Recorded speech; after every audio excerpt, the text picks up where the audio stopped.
ఇందాక dry roast చేసుకున్న powder ఇందులో కలిపేసుకొని ఆ డ్రై రోస్ట్ చేసిన పౌడర్ ఇందులో మిక్స్ చేసేసుకొని, సో ఇందులో ఇంకొక ఇంగ్రీడియంట్ ఉందని చెప్పినా కదా, సో ఆ ఇంగ్రీడియంట్ ఏంటంటే లెమన్. సో ఇందులో ఏదన్నా చేదుగా వచ్చినా కూడా, అంటే మనకి ఏదన్నా టేస్ట్ నచ్చకపోయినా కూడా ఇది బ్యాలెన్స్ చేసేస్తుంది. అండ్ ఆల్సో సిట్రిక్ యాసిడ్ ఉంటుంది కాబట్టి విటమిన్ సి ఎక్కువ ఉంటుంది లెమన్లో, కాబట్టి నేను ఇది కూడా పిండేసుకుంటా. విటమిన్ సి కోసం నేను లెమన్ కూడా పిండేసుకుంటా, ఒక ఫుల్ లెమన్. కొంచెం గట్టిగా ఉంది, నిమ్మకాయ అంటే నిమ్మకాయ లాగానే ఉంది గట్టిగా. అండ్ ఆల్సో ఆ సీడ్స్ది పౌడర్ ఎంత బ్యూటిఫుల్ టేస్ట్ ఉంటుందంటే చాలా టేస్ట్ ఉంటుంది.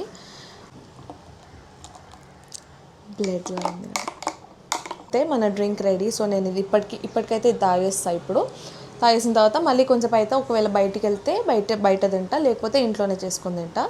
సో మీకు ఇంకా ఏమన్నా రెసిపీస్ కావాలి అనుకుంటే తాగుతా. ఫస్ట్